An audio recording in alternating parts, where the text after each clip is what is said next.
Once again, professional streamer. Welcome to the podcast. First episode of the new year. Oh man.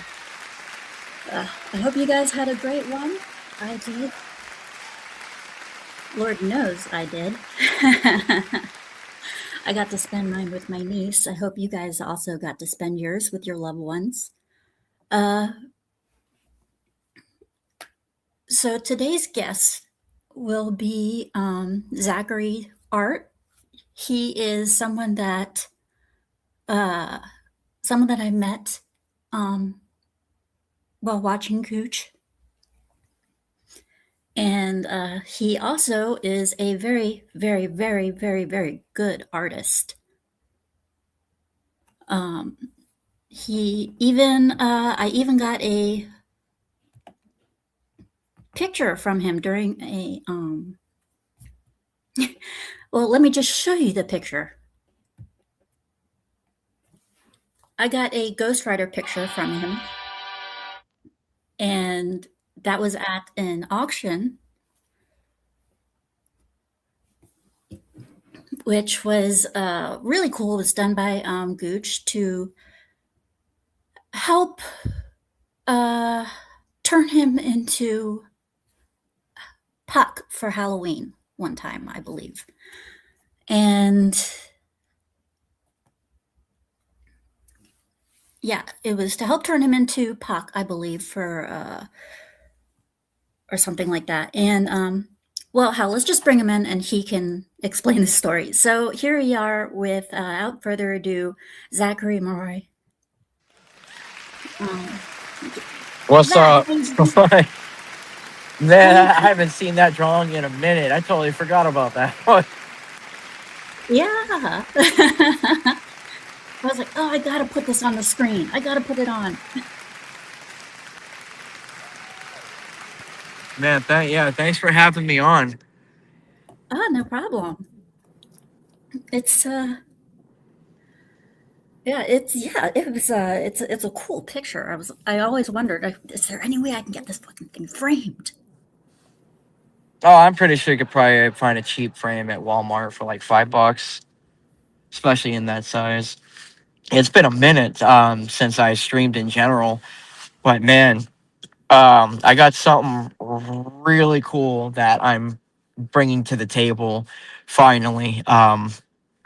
Crowdfunding it in a number of months later this year. So I can't describe how excited I am to finally get to a point where I can confidently start openly talking about it. That's awesome.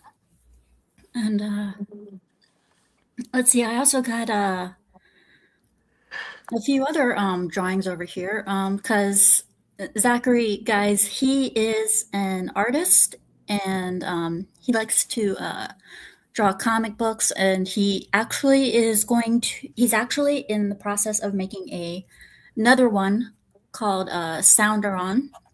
Is that how you pronounce it?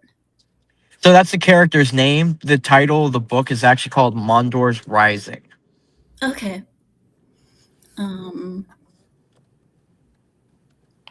There we go. That's it, right? Mondor's Rising? Yes, that is it.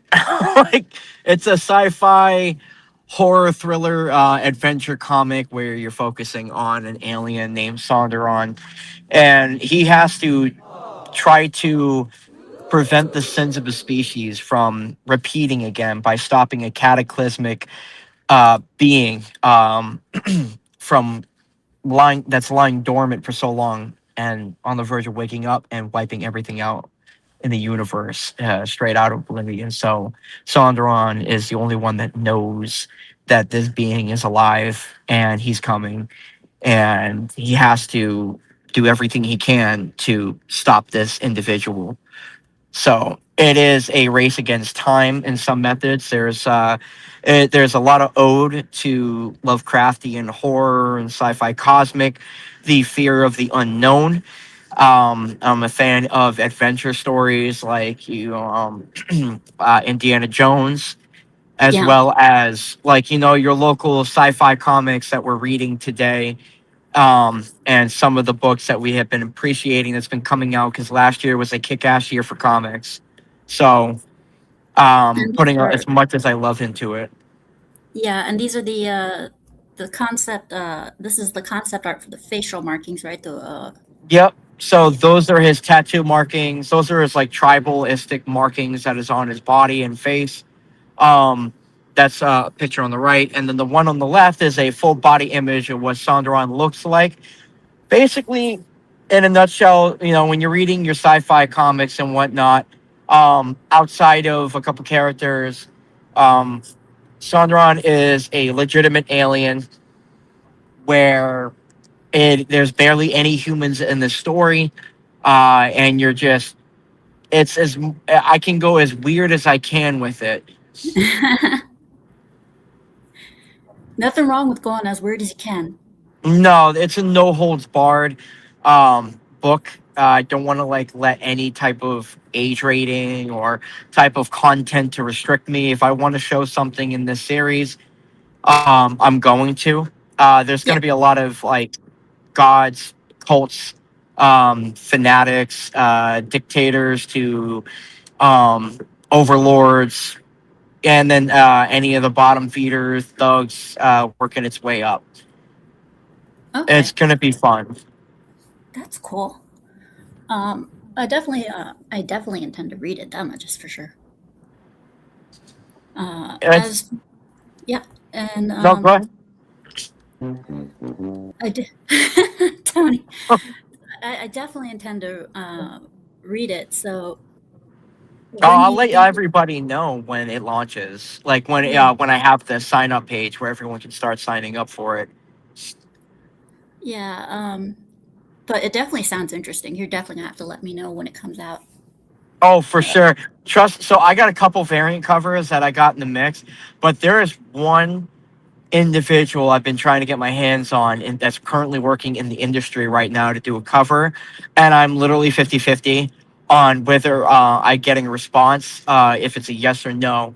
So it's a big name. I'm not going to I can't say anything right now about it, but it's going to be amazing if I can get this dude to agree with it. Okay, that's cool. And to bring on our secondary guest, who also knows Zachary very, very well, we have Stupenzo. What's up, B? Hello. Long time. How's it been going? Happy New Year's. It's been doing good. How about you, Stupenzo? Chilling.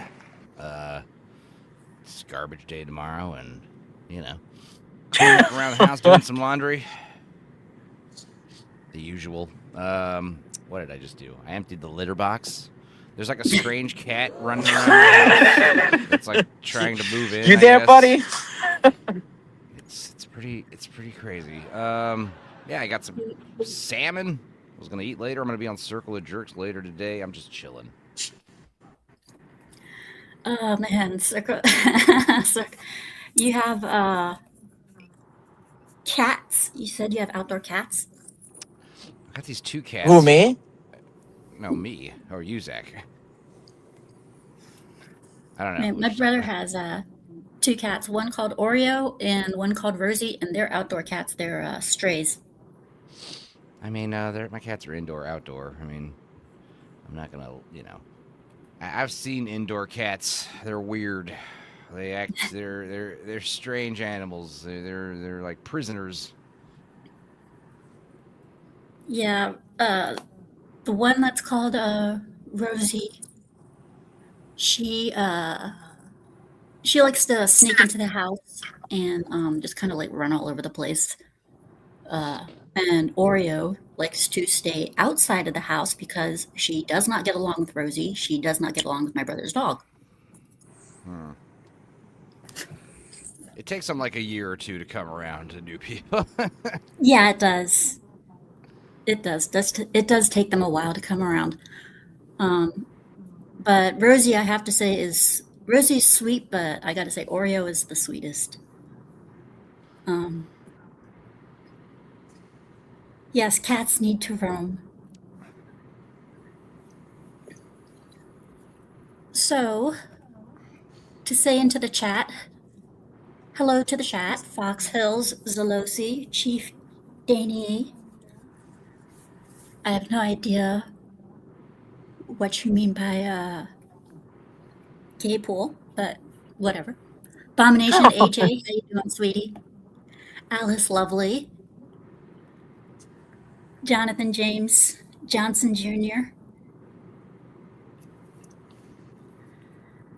And more. So it's great to see you guys in chat. Tony, of course, also.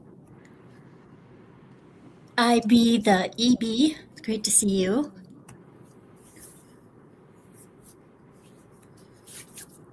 And Trunks. How you doing, Trunks, sweetie? How you doing? So, let's get this started.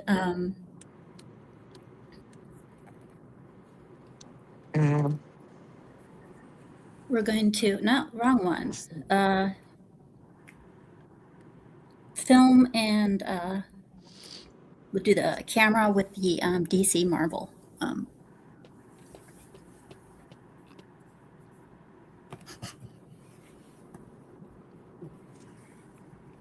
Let's see. Oh yeah, those are some good titles. Yeah. Yeah, for sure. Let's see. There we go. So, Marvel and DC Studios, the future of where they're going to be. That is going to be the topic for today. I'm actually pretty excited about this, no lie. Well, for me, I kind of have to say, how should I put it? DC and Marvel, I'm kind of nervous about, especially Marvel. Well, I mean, yeah, I'll say this. I'll say why because and I'll say why because Marvel Studios, some of the stuff that they have coming up, I'm not looking forward to. For like Doomsday, Spider-Man, Brand New Day, Wonder Man, Vision Quest. And, I mean, some of it can be exciting. It's just how they're going to go ahead and produce it on the screen. Like, what exactly is the story they're telling? Because I mean, for example, Avengers Doomsday, they've been keeping a very tight lip on it, but I'm really with the little sneak peeks that they're coming out with, it seems that they really are going to reset this universe into something new. So I mean, I'm hoping that it can really do some more good than the last 5 years of what the fuck was this. Because I think with the X-Men going into it, I think it's going to be a completed superhero MC comic that you would read from like the 60s. But Brand New Day, I'm kind of on the fence about. Yeah, same here. Because for the Spider-Man, for Tom Holland for Brand New Day, it makes you wonder, is he going to be in Doomsday? There's talk that he will, and there's talk that he won't. So it's kind of, I wonder what's going to go on for that. Vision Quest, I heard, is a Disney Plus show. Same with Wonder Man. Now, I don't know much about Wonder Man. If you do, then maybe you could educate me, but I don't know much about Wonder Man. So Wonder Man is actually Wonder Man started off as a villain in the beginning, then he became a hero afterwards. Vision actually is a some of what how to explain how Vision is his programming to what brought him to life came from Wonder Man. Um, that's as much as I know because the character, even though he's semi-popular in the Avengers comics, outside of the fact that he used to be an actor and whatnot, he died, and he Mm-hmm. came back as, I believe, as a android or a Yeah. cyborg. I could be wrong on one or the other, but regardless, he's actually a dope character. Okay.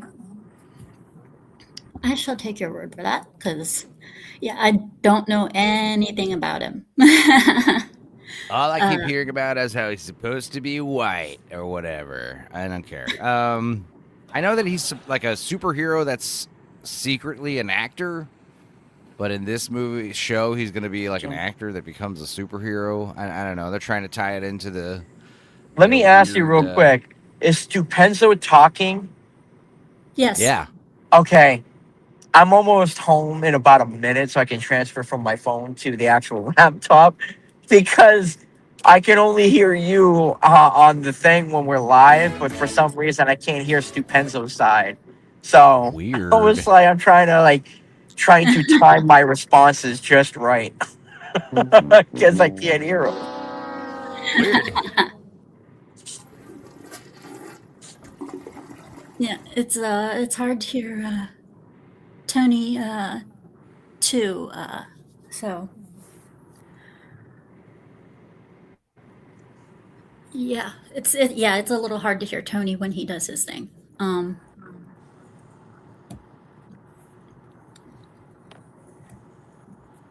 But yeah, Yeah, I don't know. I know that they're trying to do. Oh, now I'm echoing. Weird. I know they're trying to do like. I just don't care about these shows. And in fact, Doomsday.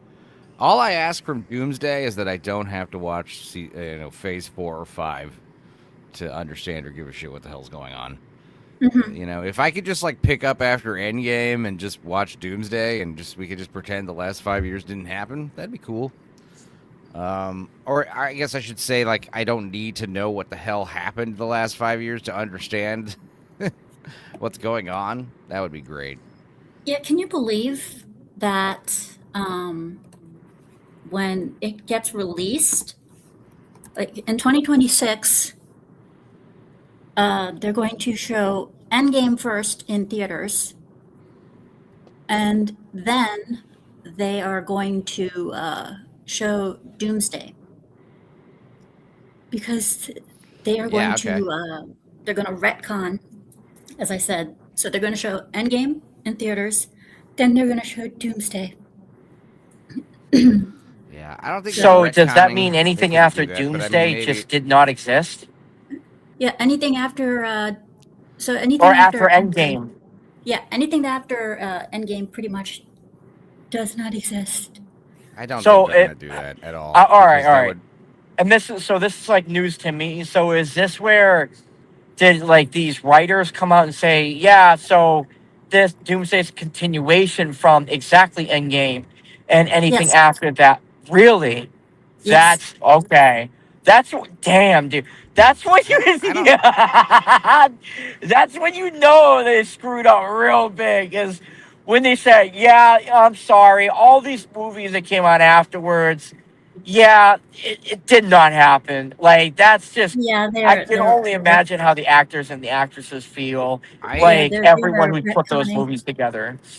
I highly doubt they're doing that because, that would just be like a huge. They can't accept defeat. If anything, they're going to say, oh, well, this is a follow-up to the movies and you don't need to watch the shows to pay attention. But they're not going to act like none of those things happened or erase them because, I mean, that would just be such a... Like, these people that are making these movies can't take any kind of L's or anything. Like, they refuse to admit that their movies aren't doing well. They refuse to admit that no one's watching their shows and the people that are don't like them that much. Like, they're in huge denial. So there's no way they would do that. Like, they might brush it under the rug, but just, like, totally retcon it out of existence? Like, I don't buy that for a second. And thank you to Trunks for gifting 5 SCOOBYPUP 01 memberships. And for that,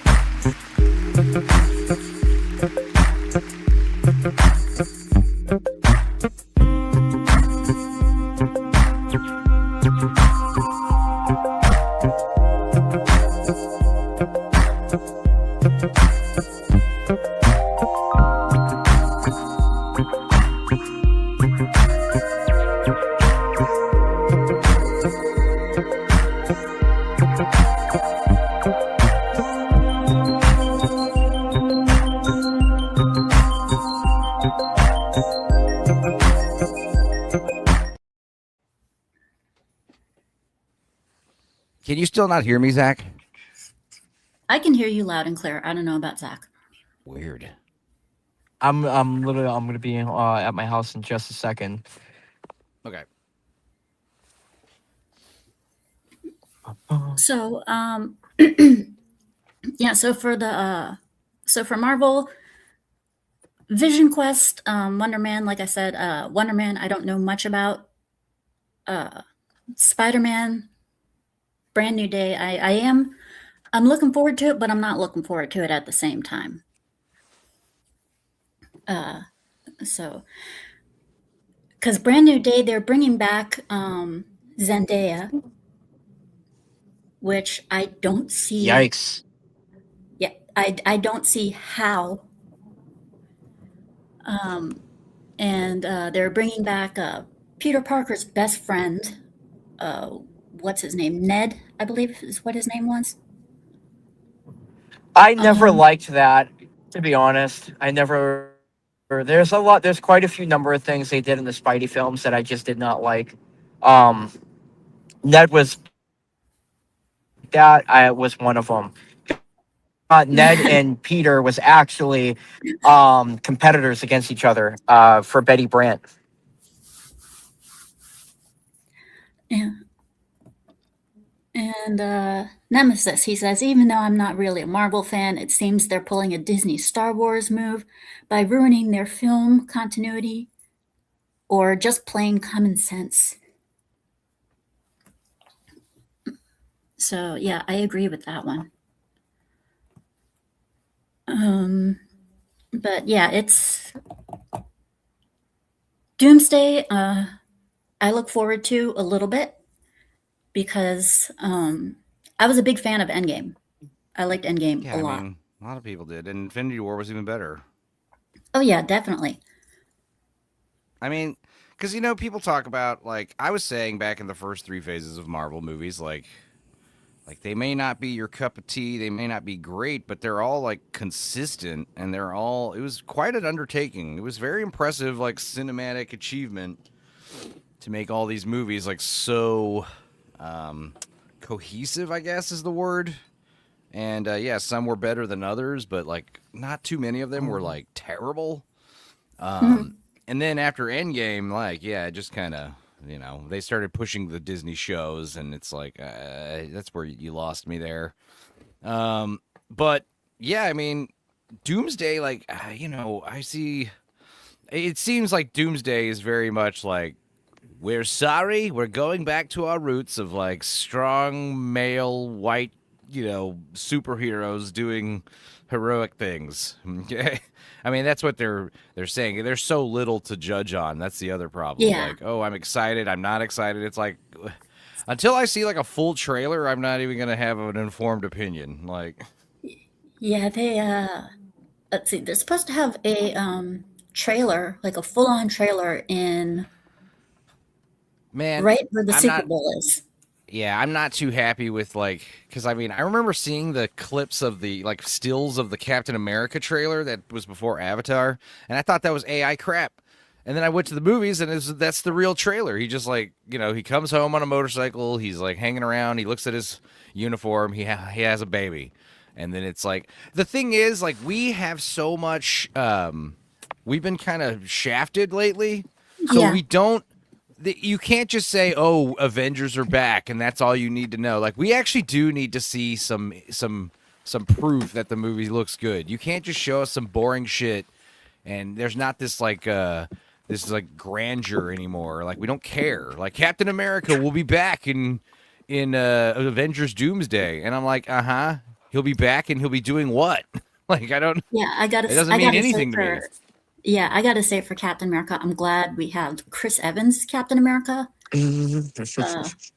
Well, of Zack, course, everyone is. and hello. But that's the thing is like keep in mind he's not Captain America. They said Steve Rogers will be Hey, back. Scooby Yeah, Pup, can you still hear me? exactly. Yes. Yeah, I can hear you. Can you hear me? And hello to my friend Marie. How you doing, sweetie? Where are you? Anyways, yeah, she's here. Yep, there she is. Hi, Marie. How you doing, sweetie? Yeah. But yes, and St. Hugo, hello to you too as well, Fox Hills. But for Avengers Doomsday, they're bringing back the Russo brothers for that one, which is awesome and all. But I mean, the Russo brothers don't strike me as like as a great storytellers. They just strike me as like very competent directors, you know. yes, they're very competent. And Tom Holland, he's worked with them more than once. Yeah, but I've seen a few of their movies that aren't. There was that one where it was the Black Panther guy, and it was some kind of crime movie, something like 30-something Bridges or whatever the hell it was called. That was not good. Like they made a few movies that were not Avengers related, and I'm like, I don't really give a shit about any of this. Oh, and they also did the Electric State. That sucked balls. And you know that was a huge disappointment too, because you know that's all based on Simon Stalenhag's awesome conceptual art. You know, he has such cool digital paintings that he made that people were like, we should make a movie about these paintings, you know.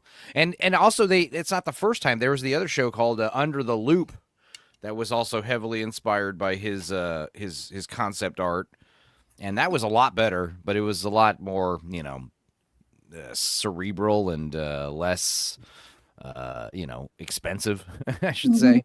Yeah. But Electric State, you know, you had this huge budget and all these cool. I mean, yeah, I guess it just shows that the concept art is not, you know, you can't just be basing a movie just on cool pictures. You know, you have to have a good story. Hey, Pouty. Hey, Piranha Pout. How you doing, sweetie? Yeah, but you know, to go out and say we're gonna show Endgame, and then after Endgame, we're gonna show Doomsday. That is probably the stupidest thing I could think of to do. I don't think it's that stupid. I mean, I think like I would be much more annoyed if it was like, you know, we're gonna like what's one of the other movies from the last? What's one of the more recent movies they could show? You know, like imagine if you know, in order to see Doomsday, you have to watch Wonder Man first. You'd be like, well, I don't care. Oh man, that would piss me off. I'd be like, shit. I mean, it wouldn't matter. I mean, that's the thing is like I do like the idea. I don't think it's necessary like, oh, we're hedging our bets against these characters that have been in Phase 4. I think it's more like we are only going to be focusing on the movies that went out in theaters because people are annoyed.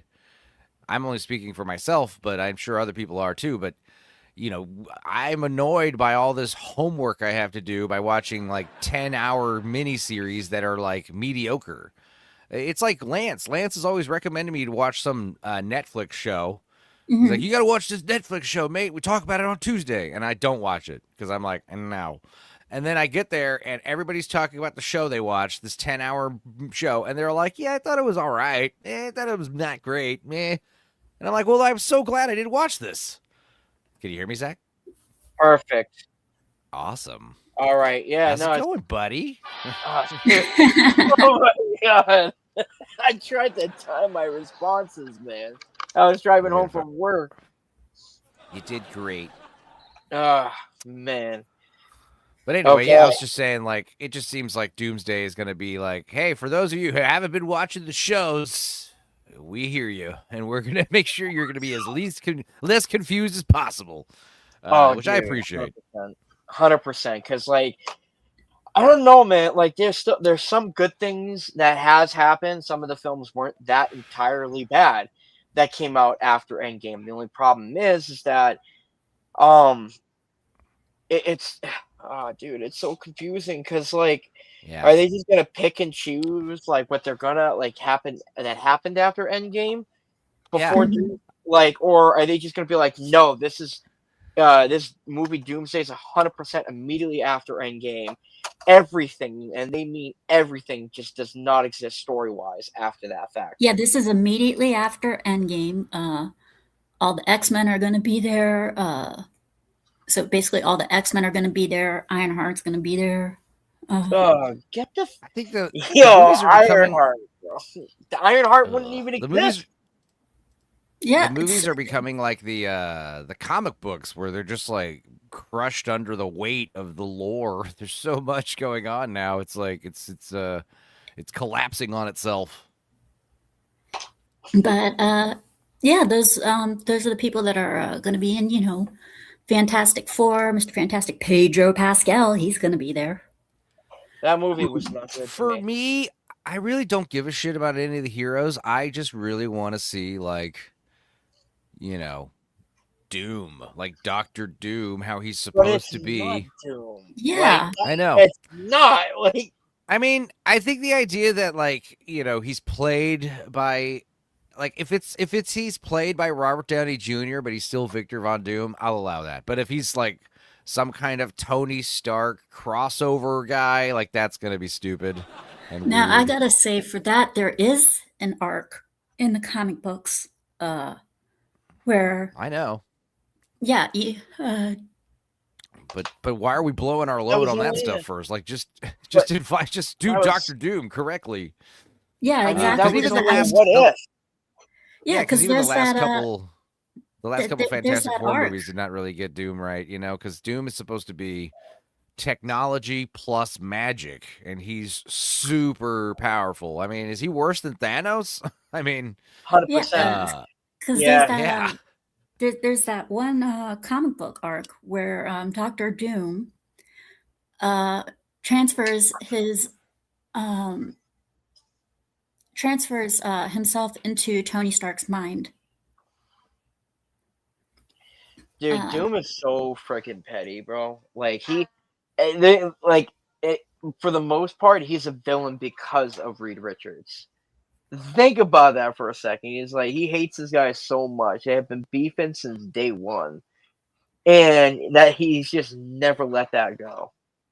yeah, I gotta say, when it comes to Doctor Doom, I think the first one, the first Fantastic Four movie with Jessica Alba, um, that has to be my favorite Fantastic Four movie. And that got a lot of yeah, hate. Yeah, it got a lot of yeah. I hate, but it mean, was still one of my favorites. it's I mean, that's the thing is like people just don't. That's one of the problems I have with the Dark Knight trilogy. Like, I love them, but now all the stupid movie producers are like, well, if we want to make $1 billion, it's gotta be like the Dark Knight. But most movies, like most comic books, are like that first Fantastic Four movie. They're corny, they're goofy, and they're tongue in cheek. They're loud, they're colorful, they're for all ages. I understand, like, the problem is, like, people grew up watching comic books, so now, like, we're all grown men and we want, like, grown, mature themes in our comic book movies. But realistically, it's like, that only works in small doses, your super dark, brooding, violent, R-rated comic book movies. They can't all be like that. It just gets stale. Yeah, Um, so, and Gamer Nurse Scale member for 1 month. Oh wow, my first monthsary in these rough casts. Great way to start 2026 with that. Turn the lights off track playing. let's fucking go. Yeah, let's fucking Um, go. yeah, and I mean, the other thing is about these darn superhero movies. Wait, what was I gonna say about him? God damn it, I had a thought. With these, I'd say more so with DC, more 100% more with DC than Marvel. The DC movies suck, bro. I'm so sorry. I hate them. They're I'm a good. huge. So some of them are good. The thing is, a lot of these people, and the majority, and the average people don't really pick up on it. But DC Comics, nothing is ever solidified like in terms of canon. What's canon, what isn't canon. It becomes what was the most liked story in comics for that specific character. And they're gonna go ahead and make that repetitively a canon thing for other events. But Yeah. for example, like Batman, right? Yeah. There's like 5 clay faces. There's like no legitimate way that Calendar Man really got properly introduced. The Black Mask had a unique setting, and some of that got changed. A lot of these characters. So when DC movies come out and then they're done a certain way, honestly, no way is correctively the right way. No way is correctively the wrong way, as long as they're able to tell that story and make it good. So DC has that on their shoulders is a good thing. But for Marvel, there's so much canon that is in order from the 60s, where all of us knows exactly how we can Marvel can properly align these films story up to be and make it unique in tandem to the comic runs that they're delving that story off of. What works against them is the fact that they put in a lot of that cheesiness. No, yeah. I mean, I hear a lot of people, like, for instance, I know the DC movies, and I guess it's true with DC Comics, because DC Comics, Marvel superheroes are like your everyday guy who has superpowers. These people have flaws and problems and quirks and personalities, but they also have powers. But with DC, the superheroes are like American demigods. They are grander and more serious and stoic, and they're perfectional. They're perfection. They are this idealized kind of, like I said, like these demigods almost. And they try to do that with the DC movies, but the problem is they don't. It's very clear from the very beginning that they don't have the patience Marvel had to like slowly build this cinematic universe. And it's so funny because Marvel were the only ones that did it, and they did it correctly, and everyone else tried it and failed it. And now cinematic universes, I don't give a shit about them anymore. So Marvel was effectively the only people that really did it. They like a big cinematic universe. But a big problem I have is everyone always rags on the Marvel humor. And it's like, I'm not going to lie, like when I try to rewatch these first 3 phases, the humor is going to be one of the main things that's going to make that doable. The jokes make the movies like, much more watchable and enjoyable. Because honestly, like, yeah, I mean, you could see the big CGI superhero fight so many times, but like, if something makes you laugh, like especially just like funny little character moments that happen like throughout the movies, and I understand like tonally, like they're very different from the DC movies because the DC movies don't have that kind of Joss Whedon style humor. And it was easy to rag on it at the day, but like looking back, it's like, no, the Marvel humor is like one of the strongest things the movies have going for them, is how funny those Marvel movies are. They are funny, and they're funny on purpose. And it's not that modern comedy humor either, where it's just like a bunch of actors improvising for hours and we just edit out the best jokes. No, you can tell it's like scripted jokes and lines and setups, and and it really does like add that extra enjoyment to the movie watching experience, especially when you're rewatching the movies. Yep. I think the humor goes a long, long way. So I'm scared that Doomsday is going to like, oh, we're going to be serious this time. It's like, well, no, don't do that. Don't course correct too hard now. I mean, we just want less lesbians on it. And let's be real here. We just want less gayness and I don't know, trauma and characters with like a lot of baggage and hang-ups and stuff. I mean, that's kind of why I always like DC, because the superheroes are so perfect. And Perfect. speaking Go of ahead. DC does have a few things coming out themselves. For example, if we can bring that up. There you go. Game Nurse Gale. Yeah. Marvel's men who want to be gods, and DC is gods who want to be men. There you go. You know, honestly, Exactly. I will say, I mean, I don't know if DC is going to learn again, because No, when I it's hear a movie like Clayface coming out, it's like, but why? What is this, like the Sony's version of Venom, Morbius, Dude. Craven? Those Yeah. movies It's are not hitting. Yeah, that's a very, very, very good question, because I remember Clayface in Batman the animated series. I Yeah. very clearly remember Clayface and what he was like. I was like, damn. But also, I don't want to see a live action adaptation of that Clayface episode. I don't, I want to see something new. I want to see something fresh, but I don't think Clayface deserves like a movie. So here, agreed. So here's Clayface should get a movie, but it should be called Batman, whatever the fuck. So basically, this and Clayface is a cool character. I really like. I don't think he should be a movie, 100%. But Clayface, there's 4 characters in the DC line that has those abilities. Yeah, Right. Basil Carlo, who is an actor. Yes. That the animated series, that's where they play off of. Basil Carlo, though, doesn't have morphing abilities. He just knows how to act in kind of like your Marvel's version of Chameleon, but darker for DC. Then you have the second Clayface, and I believe, and I could be wrong. The second Clayface, I believe, died, and the third one, the third Clayface has a hard time trying to hold his shape through. That's where the one where he can like actually Dark Man. Yeah, like, so he is like completely deformed. Has to have his head in a jar, to keep with this like weird villain suit going on. And whenever he touches somebody, he like pretty much reduces them to like mush, because he drains their quote unquote life force. And seriously, his head in a jar. Yeah. Mm-hmm. How long until we get a Dark Man remake? I'd say 5 years.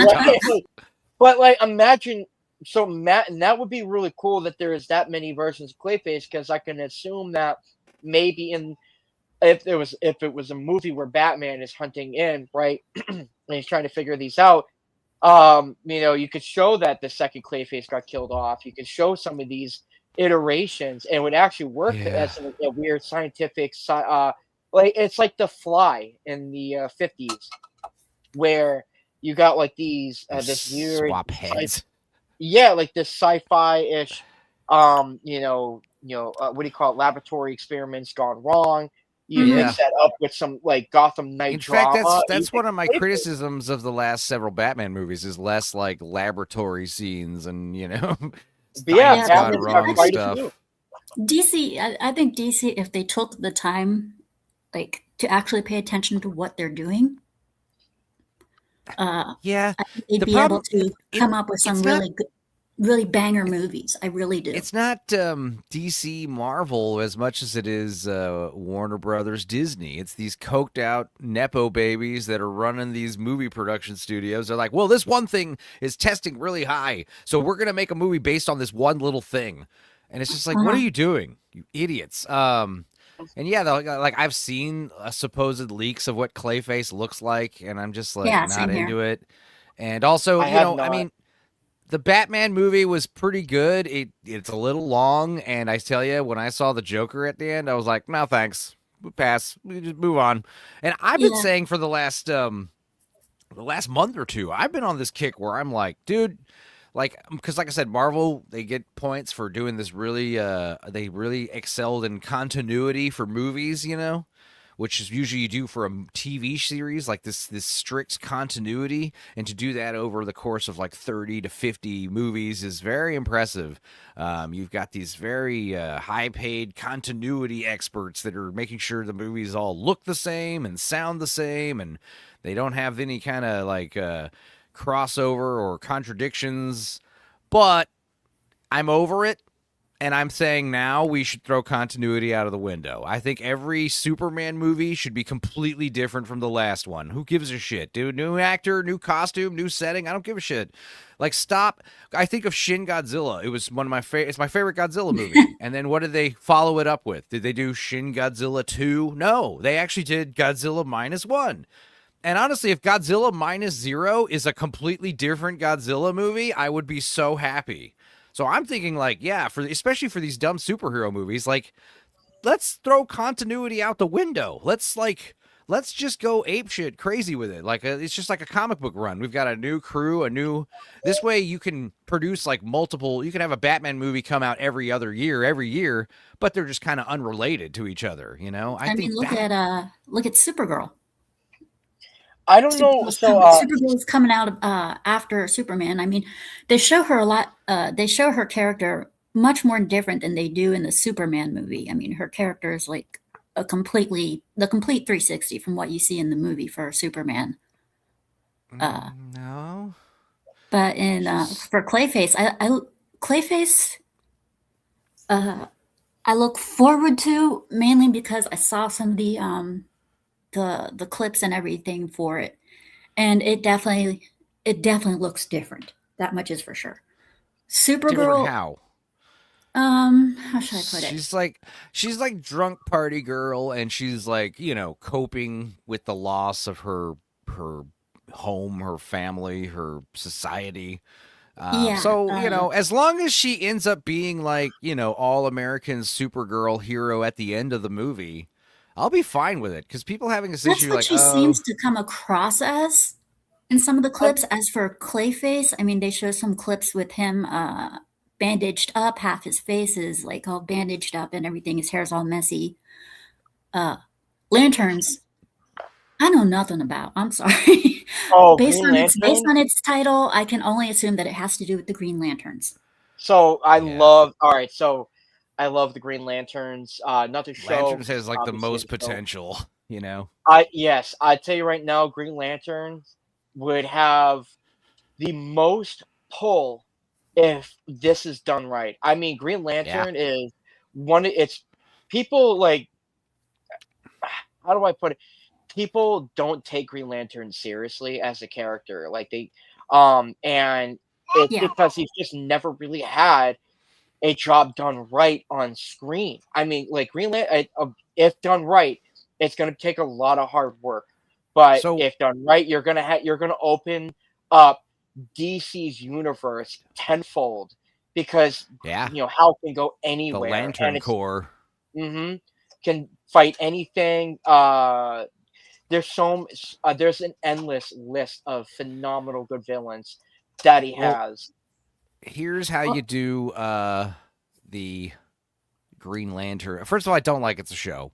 I don't mind the title Lanterns, but I mean, maybe if it builds up to an actual Green Lantern movie, that would be fine. But I'm seeing, like, when I look at the Ryan Reynolds movie, like how green everything is and how awful it looks, you know?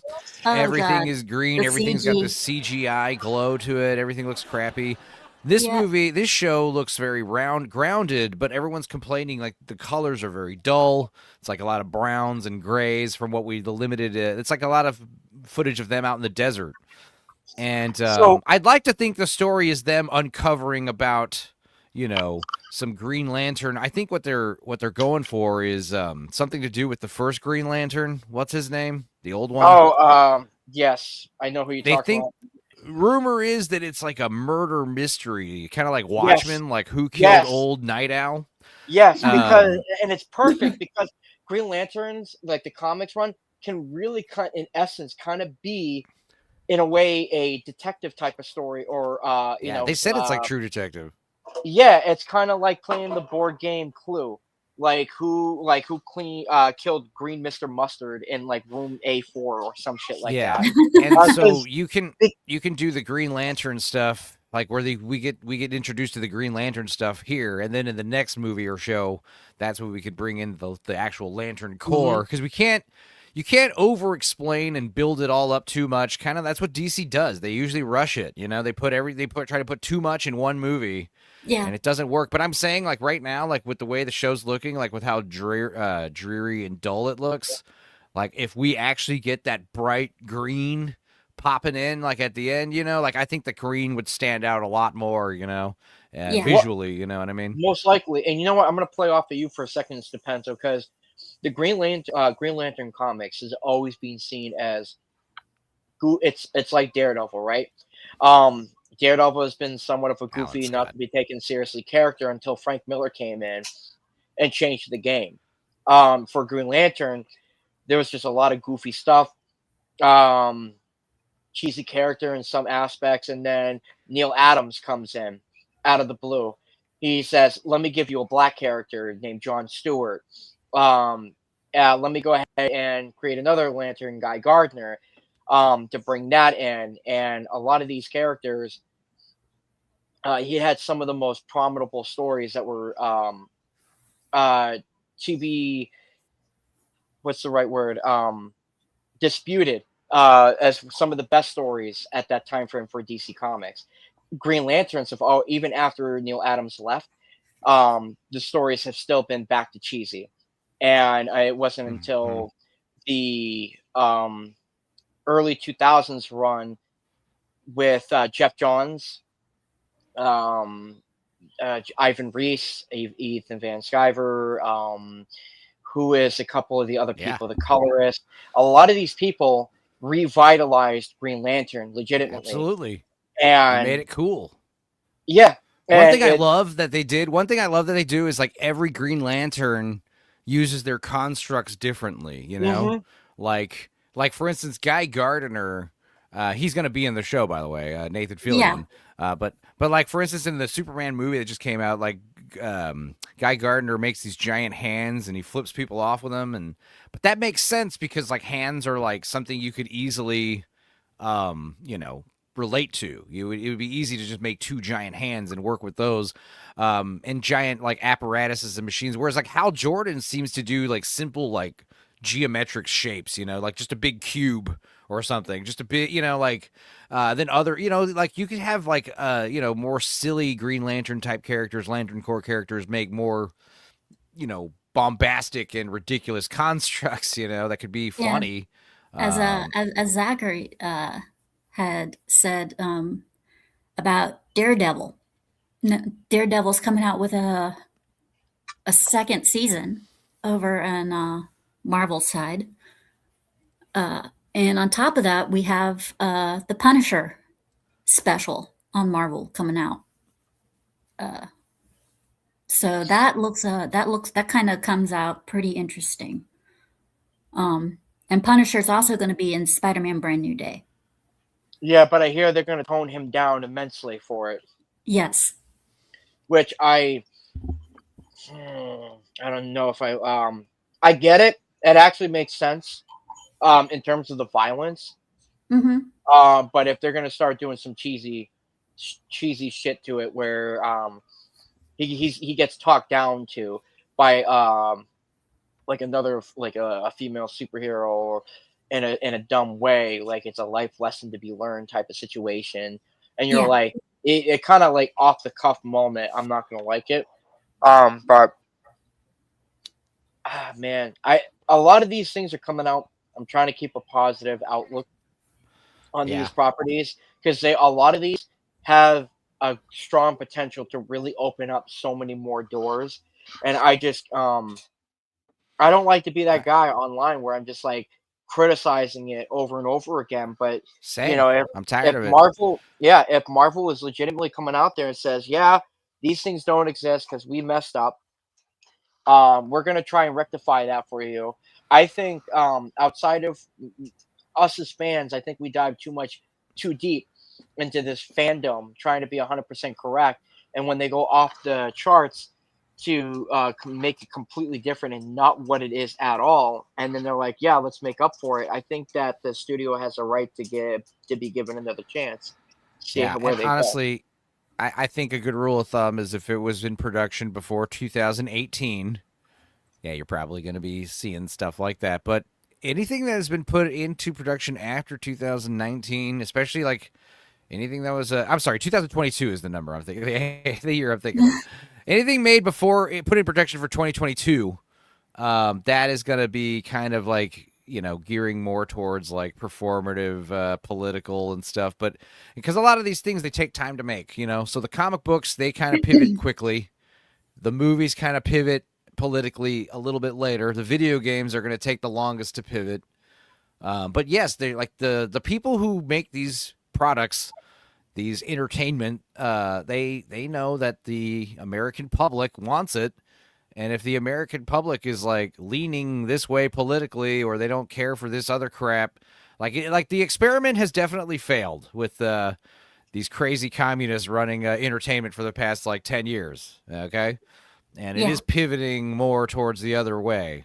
I'm not joking. In like 5 years, we're going to start seeing movies like advertised like, this is the most racist movie of the summer. Like, you're going to start seeing people like bragging about that stuff. It's going to be crazy. Look at all the tissy fits that were thrown when it came to X-Men and Spider-Man. Tissy fits about what? Like, how should I put it? In X-Men 97, there was tissy fits about Rogue. Yeah. Oh, right. I see what you're saying. Yeah. No, bring back hot chicks. Bring back hot chicks like that are fucking, scantily clad. Yeah, and then there's a friendly neighborhood Spider-Man.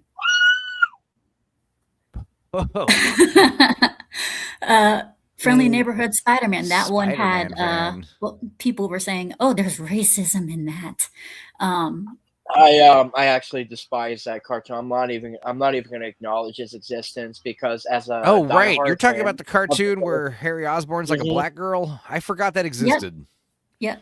Yeah, I'm not. I can't even acknowledge that show because it's as a Spidey fan, like it's insanely crazy to think that people have thought that was really good, and it was the worst thing that I've seen story wise. Yeah, exactly. Animation. Like I said, this is. When did that come out? This year? Last year? Last year. 2025? Came out last year. So, I mean, I remember when I first heard about it, that's when I was at this like total indifference phase where I'm like, I don't give a shit. I don't care. Moving on. I'm not going to watch it. I don't really care. I'm not even upset about it. You know what I mean? But then the show came and went. But the point is that I was saying earlier is like, that's a show that was obviously in production before 2022. And, it's like these last like woke things that are getting released in the last year or two. They're like the final, like, death rattles of this kind of ideological based entertainment. And the producers are like, all right, you guys got one more shot. If this does well, we promise it will. And at a certain point, like the shareholders and the executives, they do hold the cards. And these HR type people that are kind of running the show lately, like they're all going to be put to the wayside. And I mean, definitely stop not giving as much power as they have right now. So when you say, oh, this show's racist, we're not going to have people like, okay, well, we're rewriting the whole show now, or we're getting rid of this character or whatever. Like, that's not going to happen anymore. These like random Twitter weirdos do not get to dictate, what these billion-dollar companies do, Like, just trust your gut and go with what you know is going to make money. Stop listening to us, the audience. Just don't listen to us at all. Like, hire the best creatives you could think of. And that's the other problem with the creatives these days. Because, movies used to be better, And the reason is because, we had inspiration from shit besides other movies.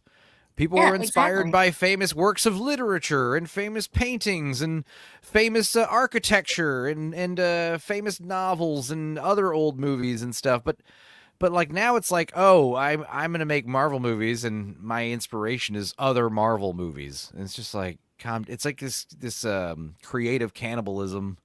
That's exactly. Like why everything's stale. And then you have Clayface, which makes me wonder with Clayface, for, you know, because a lot of these superhero movies, they usually have post-credit scenes that connect to other ones. And it makes me wonder if Clayface is going to have a post-credit scene that'll connect to the Batman movie. Yeah, I don't. That's the thing I'm talking about with this like anti-continuity, like this homework shit. Oh, if I want to watch the next Batman movie, I got to watch the Clayface movie to really get it. It's like I just don't, you know. Like I'm tired of the continuity, like the Supergirl movie. Like, you know, I Like in the commercial, they show her. They show her hungover. Meanwhile, Crypto's walking into her trailer, peeing on a picture of Superman. It's like, really? see. I don't understand that because I thought everyone hated the Superman movie. So who gives a shit if he's getting pissed on, right? I Yeah, thought everyone exactly. hated So him. So why is everyone like, upset? It's like, really? Why is Crypto doing this?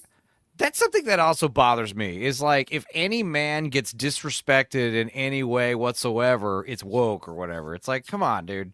Like, you know, Superman's picture gets pissed on by a dog. I understand. The point they're saying is like, this isn't the last movie you saw. It's not, you know, oh, Superman sucks and that's why Supergirl's going to be the main girl. And if it is, you know, that's awful. But the point is, why do people who spent the whole last summer hating the Superman movie, why are they so offended that the new Yeah. Superman's getting pissed on? It's like, there needs to be some consistency here with our critiques, It's like, guys.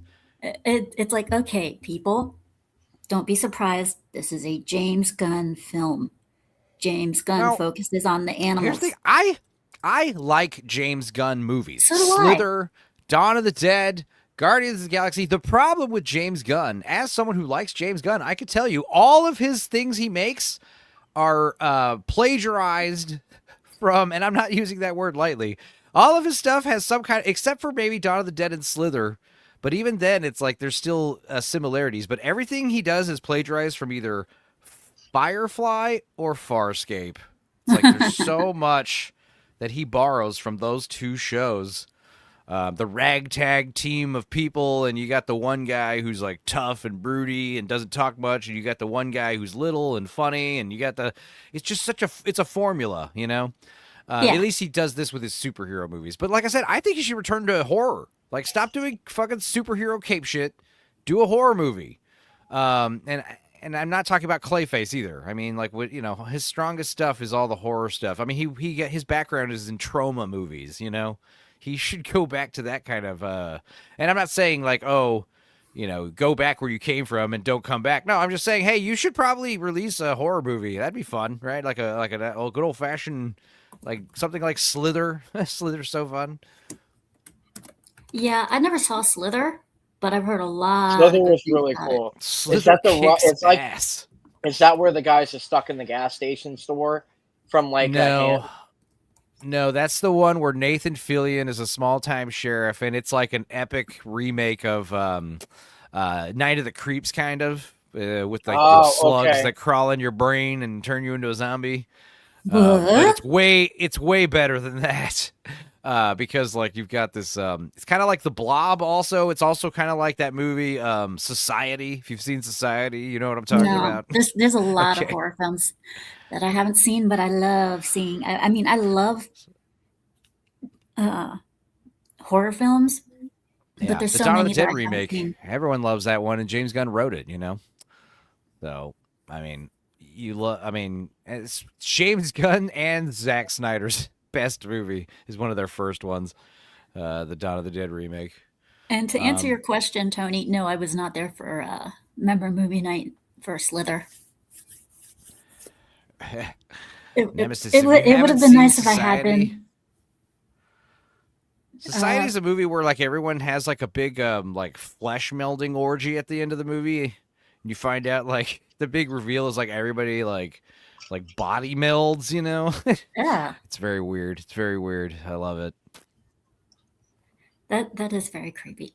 But yeah, hopefully, I wish all the best for DC. I really do, because they need a win badly. That you say it like you're like, you know, like this is goodbye and I'm never watching a DC movie. I wish them all the best. But I'm out. I do, because I wish them all the best, because surely, but surely they are very, very, very, very, very, they're digging their own grave. Yeah, I don't wish them all the best. I just wish they'd make a good movie. I just wish they would make a badass, just do a Superman movie that doesn't suck or isn't mediocre. And I gotta say, I liked the new Superman movie way more than any of the Zack Snyder shit, but I still gave it like a C minus. That's not good.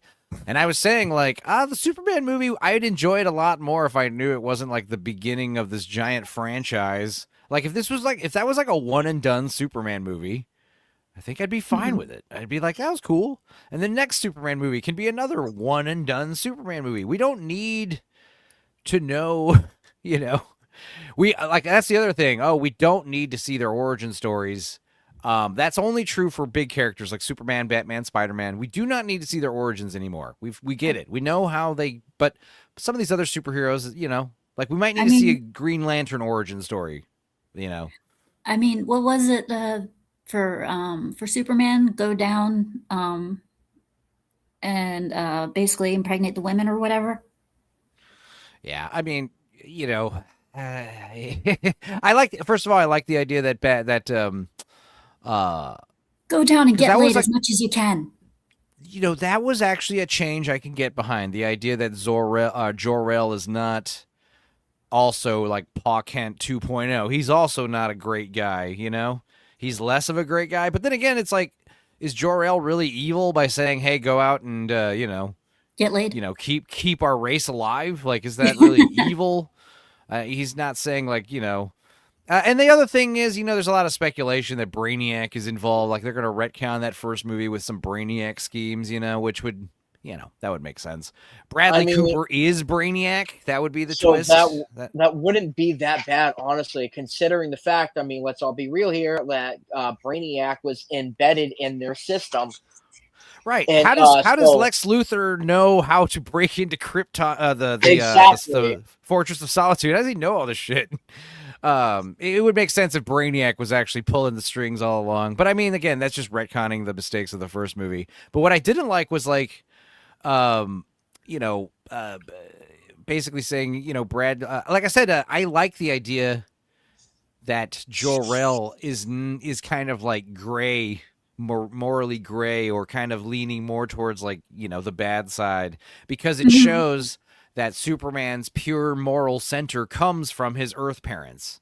Because when you make Jor-El and Pa Kent both like really great men who are perfect and nice, and, you know, it makes that debate like, is it nature versus nurture? But when one of them is like kind of an asshole, you're like, oh, it is nurture. It is nurture that makes you a good person. It's not nature, you know, because his actual his actual biological father is a fascist, or no, a eugenicist. What I'm about to say is probably going to give me a lot of hate, but I prefer the Henry Cavill Superman. I mean, Henry Cavill, yes, I know everyone's got a big boner for the actor. But my absolute favorite Superman's going to have to be, and always will be, Christopher Reeves. Yeah, of course. Like that. How is that hate? You just said the most common thing. I like Henry Cavill, but Christopher Reeve is a lot better. There are a lot of people out there who say, like, how dare they like Henry Cavill? I mean, they're great actors for their time that they came, right? Henry Cavill being recently, I think the problem with him is I don't think people could have been able to shift their attention away from, hey, he was part of Snyder, and he's now part of this new thing. They're always going to see him as a product of Snyder. And Henry Cavill. Go ahead. Sorry. No, it was unfortunate how all those let goes and how all that reset got set off. I'm just trying to keep a positive opinion and trying to make sure that there's probably some things that, you know, Gunn is probably holding back that he probably wants us to think this is what he came out with Superman and everything. Like, this is exactly how it is, and he's trying to set up the pieces over long. Because the problem with DC, they would give everything in that film, and we didn't like what that thing that they gave us was. So I don't know. I think James Gunn's going to be a little secretive about it, lie throughout the rest of the way. In Superman, one thing I did not like was the fact that the way him and like for the dog Crypto, where's the dog? I was like, seriously? I, Because every time he I said that, I couldn't help but think of what's in the box. And I was like, oh my god, seriously, this Yeah, is I mean, not I do true. prefer my Superman to be way more level-headed and stoic, and he's got this like Clint Eastwood like seriousness about him, the man with no name kind of thing. Yeah, and like when he's Um, fighting and everything, they should do like slow motion hits, and then you see the teeth fly out. I'm like, oh my god, are you kidding yeah, that me? was a bit weird. I And it mean, makes me again, wonder. it's like I said, like people want these mature, grown-up superhero movies that are grounded and realistic, but it's like really like what we got was very on par tonally with like a standard floppy comic book. I mean, Yeah, and for Supergirl, I mean, they when they advertised for her, she said, "Superman fights for the truth," or you know something like what? that. No, You know what I didn't like about Henry Cavill? He's British, his hairline, and he let his dad die in a tornado. I don't. are, Those were problems I had. And if Mr. Henry Cavill is so obsessed with the lore, being faithful in his adaptations is why he gets fired from The Witcher and all these projects, then where the hell was he, in Superman saying Superman would never let his dad die in a tornado? I'm sorry. I yeah, don't think he would do that. for Supergirl, she's like, "Superman fights for justice. I fight for truth." And the next thing you know, she's killing people and things like that. I'm like, damn, what the fuck? Yeah, I don't. Supergirl. It looks. It looks all right. I don't know. Millie Hall, like I said, if that chick was just a little bit hotter, and I'm not saying she's ugly, she does have a little bit of a monkey face, but it just takes some getting used to. And I'm not trying to be, if she was your coworker, you would totally ask her out. You know what I mean? She's a good looking girl, but she's no Helen Slater. You know what I mean? She's no Helen She's Slater was such a babe. is she the one from CW? No, Helen Slater was the '80s Supergirl. Christian Slater's brother, Billy Jean, the legend of Billie Jean. Um, that was a weird ass movie because like there's like a landscaper, groundskeeper at the school who's like a grown man who's like developing a Mhm. relationship with this girl who's a student at high school. It's very strange. It didn't age well. But that being said, like yeah, like I said earlier, you want to get butts and seats. A big thing is having hot ass babes. Seriously. Remember when Kristen Dunst was kissing Tobey Maguire and her fucking nipples are just like popping out of her shirt? They did that on purpose, okay? Oh, when she's upside. Oh, when That the yeah, upside down that kiss. wasn't like a goof they didn't notice until the movie got released. There was someone The like literally pinching her nipples to make sure they were hard and erect for the scene. the uh, God, the do uh, that the again. famous Keep upside going to down that. kiss. The upside down Yeah, of kiss. course, of course, of course. You know AJ exactly what I'm talking Starhaker about. sends in a super sticker for $10. Thank you, sweetie. Thank you so much. For that, you get some dancing women.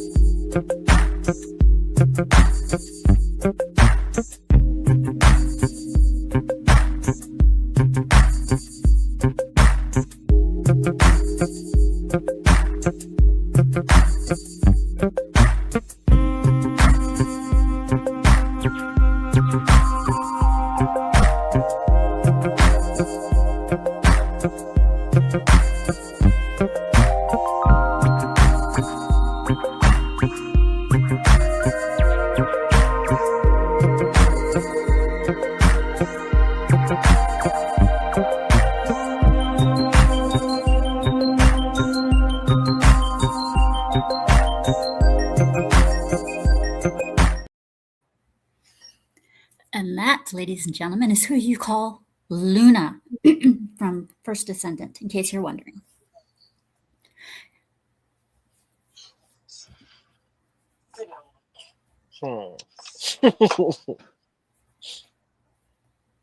I'm honestly, I will say, with the films that are coming out, comics, I'd say last year was a phenomenal year in comics. Yeah, dude, Be- things are getting better. I'm tired. Mhm. Yeah, I'm tired of the negativity. There are plenty of good comics that came out this year and movies. Dude, I'll And tell you it's right like now, things are yeah, I can't even tell you how much money I paid last year just on weekly comics, like Right. as a I year's went to the worth theater. total. I went to the movie theater like 20 times this year, you know? And that's I one haven't good gone thing to is the like, theaters. I haven't gone to the theaters in a while. Last year, like I barely went to the theaters at all. I well, mean, like the I only mean, time I think I went was for Minecraft, and that was on my niece's behalf. She wanted to go see it. nerd.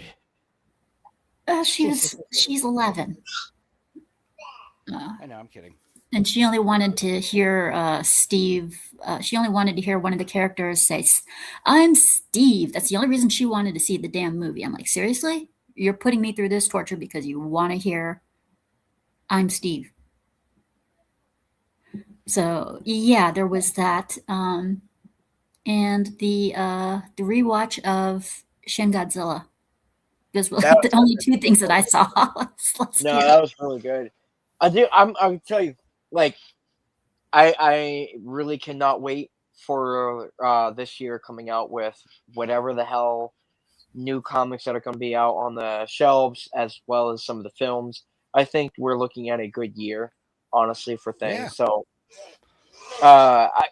in terms of finances, like I don't know if these companies are really doing good behind the scenes outside of their acclaimed success with their stuff, but I like to, I like to think that See, this is yeah, steering the comics industry in a right direction, where we're not suffering so much. yeah, comics are going to do better. Comics are going to rally because comics are like a solitary hobby. You take your comics home, you read them by yourself.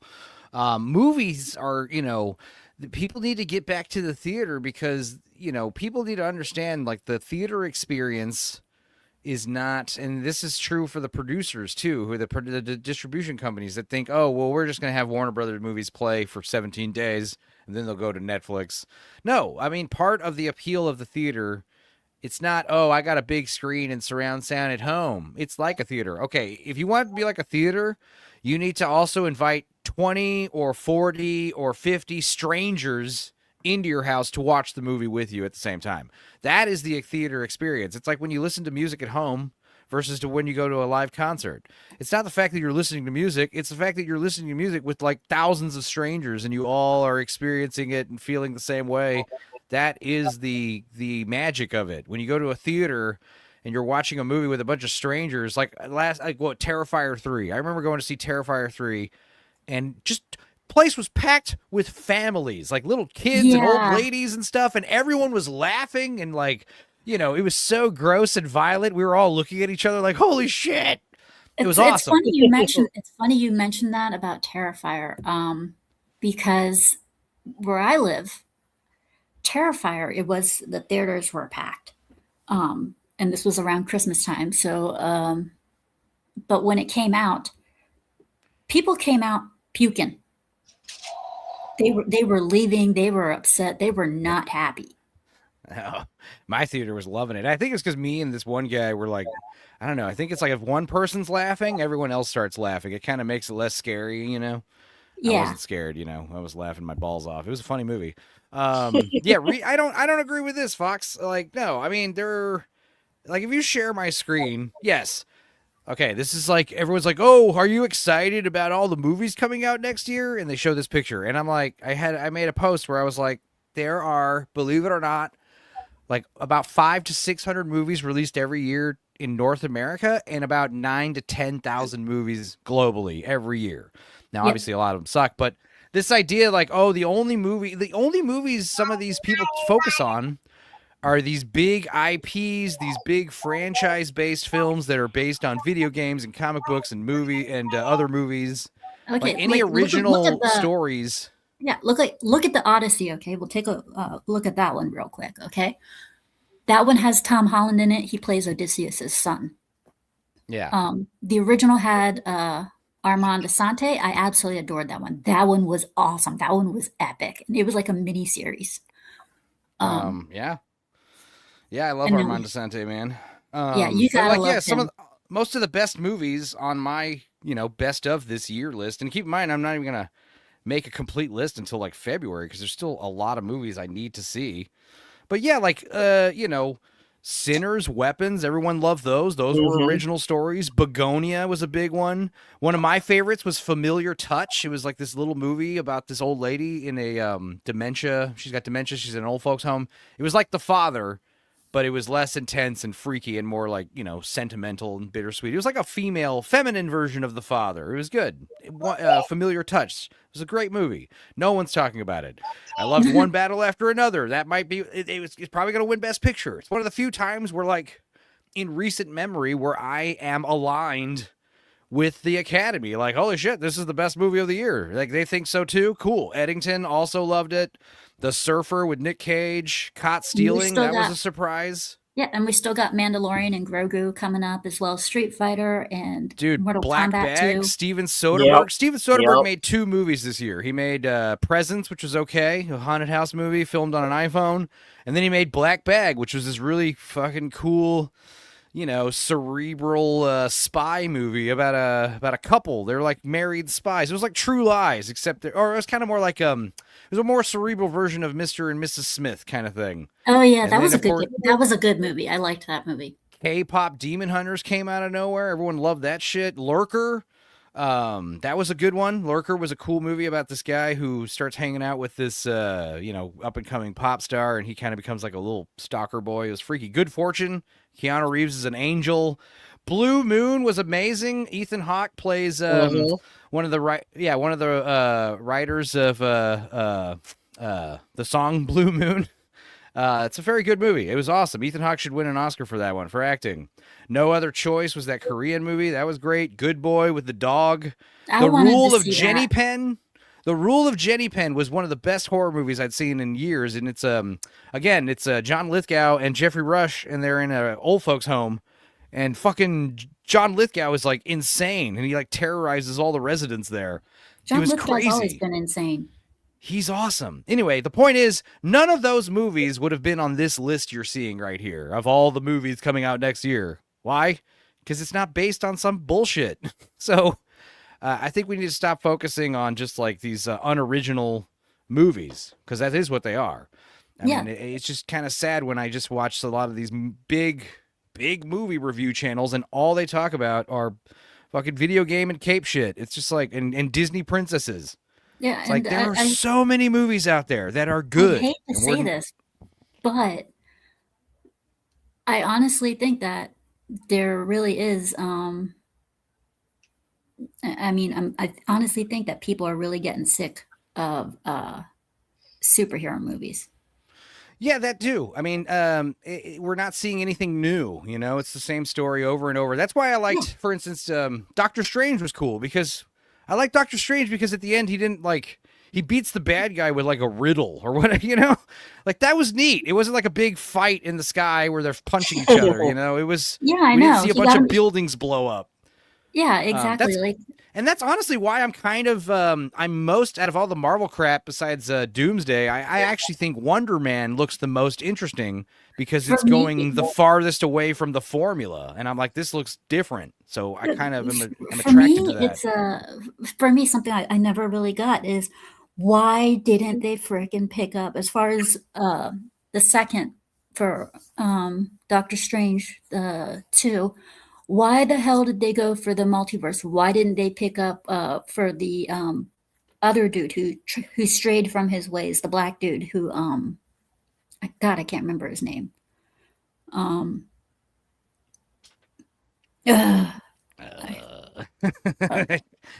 can't. He was in the first one.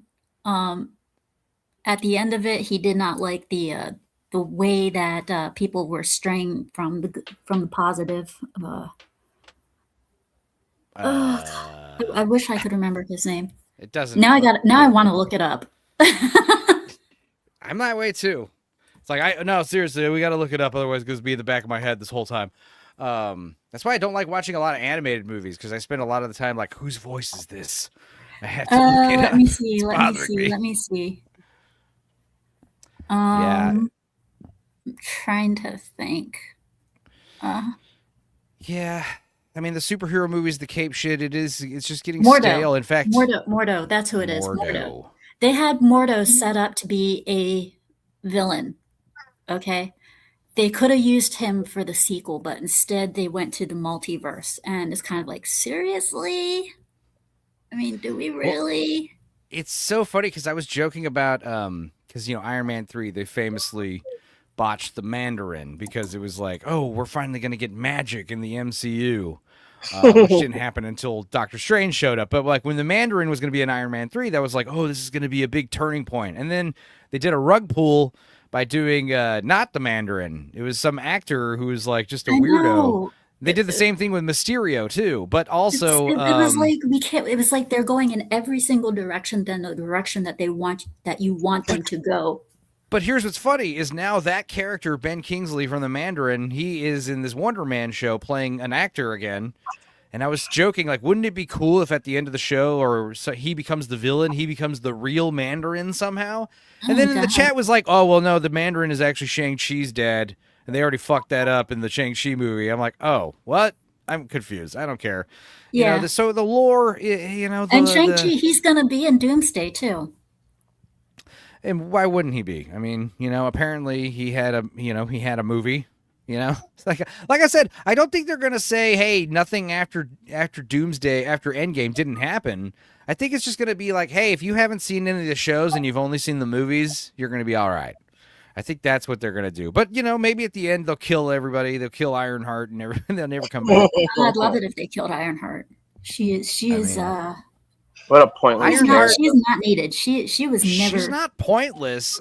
She has the makings of like one of the best villains ever. Exactly. And they just refuse. They refuse to give her the heel turn. If she just became a villain, she'd be sick. Yeah, I think I had you on the show when we were going over. Oh, I remember. Yeah. Ironheart, and we were saying how, as far as she has all the makings her of a show villain. would have been much, much better if she were introduced as a villain instead of a hero. Yeah. Well, like I said, dude, I mean, I think that is the main thing is audiences are just over the homework. So less like these movies need to be like the continuity's nice, but like I said, it's not as important as they're making it out to be.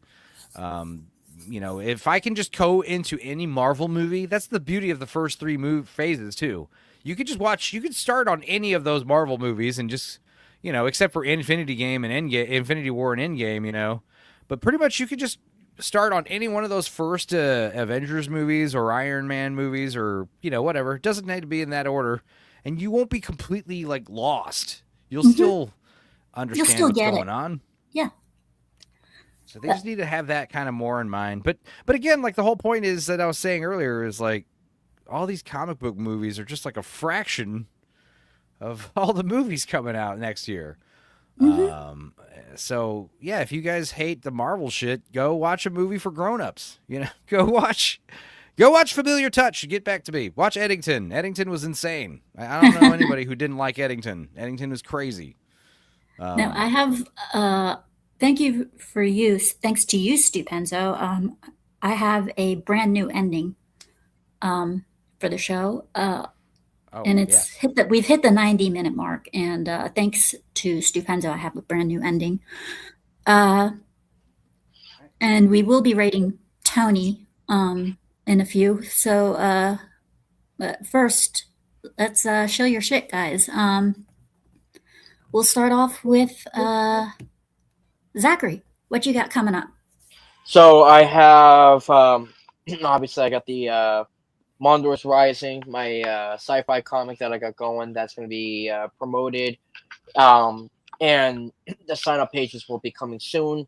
I got Joe Sontag from his company, Superior Press. That's going to be running it through, and that's what I'm going to be working on. Back to commissions, getting back into everything again. I haven't really been on Twitter as much, so I'm now back on more often now. Just trying to get everything back into the groove. So I'm open for any shows if anybody wants to put me on. So I can either talk about the book and just stream in general. I missed doing that last year before I had to take a step back from it. So I'm trying to get all that back up again. So yeah, outside of the book that I got, I'm still doing commissions, open for all of that stuff again. So yeah, that's pretty much where I'm at. Yeah, because this is a pretty cool looking. I gotta say, it's pretty cool looking guy you got here with the facial concepts and the concept art. So yeah, it definitely looks really really cool. I gotta say. Thank you. That was done by Adam Miller, Uh-huh. who is also on Twitter. His stuff is insane. He did a lot of pieces like that, called Iron Age Icons, where he was doing indie creator characters, and I was able to get him to do a piece for that, and this was what that piece was. Okay, that's cool. So yeah, and you'll let us all because you have a link tree, right? Yes. Okay. So I'll definitely be able to put up the link tree in Twitter, and you'll let us all know when the book comes out and everything, because that'd be Oh, awesome. absolutely, absolutely. That would be totally awesome. And because guys, this is the kind of stuff that he does. I got this from him from an auction that if you know who Gooch is, I got that from one of Gooch's auctions that was full of Zackary's work. So yeah, this is actually my favorite piece that he's that I've Thank you. gotten my hands on. I coughed up what, like $50 for it. Yeah, it's a big piece. That was 11 by 14, I believe. Yeah, it was cool. I was like, I need it. um, so and on top of that, um, we have Stupenzo. What do you got coming up, sweetie? Show your shit.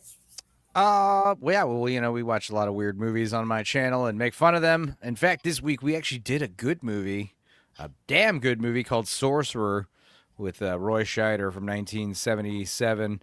It's a Yeah, I saw fantastic that. movie. You could watch it in full with me and Dudicus making fun of it, but if you want to watch like a real good movie, it's also on YouTube without us farting in the microphone over it if you want to. But it's a good movie.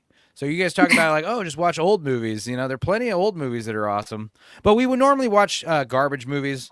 Like we did Titanic: The Legend Goes On last week, and this upcoming week I'm re-releasing Santa's Sleigh that me and Uninspired watched a couple years back.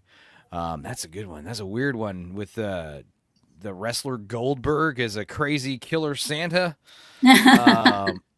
Yeah, but other than that, yeah, I mean, I'm going to be live streaming on Circle of Jerks tonight on Zack's channel, and then on my channel, I stream, occasionally late nights, usually every Sunday, and then some other days here and there. We watch a lot of weird crap. We're going to be watching Joe Schmo this month, like watching an episode of that for, at the end of every episode.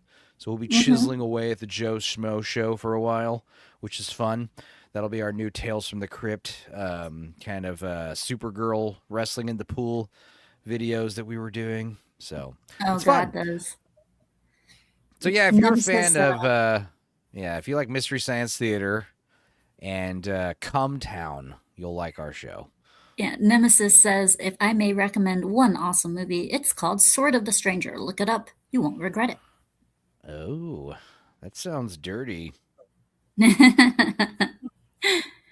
As for me, like I said, we got a whole new ending. Thank you to Stupenzo on it. This Saturday night. Pretty sure I just took your old music and looped yeah, you took my old video. music, but you what I mean by you helped. I mean, like, you helped put music onto the video. Otherwise, I wouldn't be able to do that crap. I wouldn't know how to do that. I'd be just stuck with the video. I'd be like, oh God, how do I do this? Quite simple. We got to get you like a open source video editing program on your computer. Stuff's easy. Yeah, for Once me. Once you learn how to do it, you're like, oh my God. It's like a whole new world. A whole new world. Slapping music on another video is like one of the easiest things you could do. I am such a bad singer. It was no trouble at all. There's no trouble at all, Scooby. So, I'm such a bad singer. Oh my God. But yeah, coming up for me, Sunday, I'll be, I might be streaming. I don't know. It all depends on whether Furious Dan and Killer J want to do some Sonic the Hedgehog racing. So yeah, so tomorrow is a possible stream. If so, most likely around 4 p.m.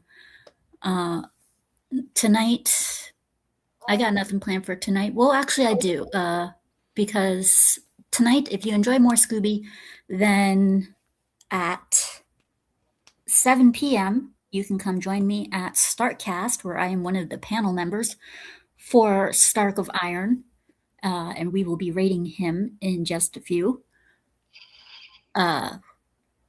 So there's that.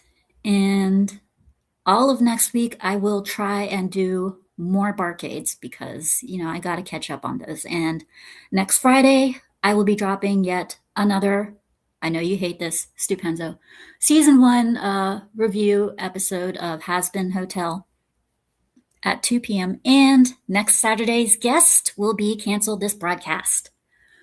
So please come on down. It'll be fun. It'll also be, it'll be the second show, the second podcast of this new year. So I hope to see you guys there.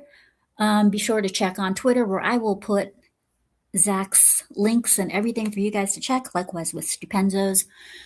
In the meantime, I hope you guys all have a great morning, evening, afternoon, whichever it is for you. Till then, bye-bye.